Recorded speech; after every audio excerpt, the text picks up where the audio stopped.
Près de 300 personnes se sont rassemblées cet après-midi à Rennes pour la Palestine et en soutien à la flottille partie pour Gaza. Dans la foule se trouvent des défenseurs historiques de la cause palestinienne, mais aussi des plus jeunes, marqués par l'interception des bateaux.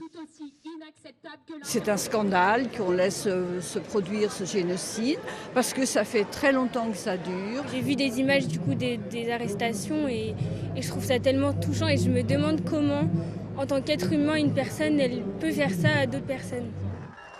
Fin août, début septembre, une quarantaine de bateaux a pris la mer depuis différents ports de Méditerranée avec pour objectif de briser le blocus de Gaza. À leur bord, des membres d'ONG, de syndicats, des journalistes ainsi que des élus comme la députée d'Ille-et-Vilaine Marie Messmer. Mais à l'approche des côtes palestiniennes, la plupart des embarcations ont été interceptées par les militaires israéliens. Dans les dernières images, on aperçoit une partie des 400 activistes arrêtés et le ministre Ben-Gvir les traités de terroristes. Depuis, les informations concernant les ressortissants français se font rares. On a très peu de nouvelles de Marie en tant que telle.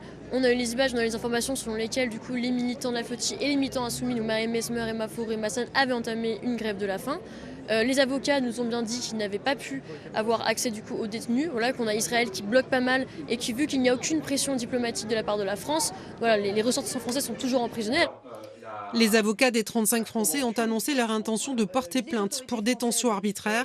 Ils estiment qu'en ne leur portant pas secours, la France a manqué à ses obligations et se rend complice des violations des droits de l'homme. Aux quatre coins de la planète comme à Rennes, les associations de soutien à la Palestine appellent à poursuivre les mobilisations pour faire bouger les lignes.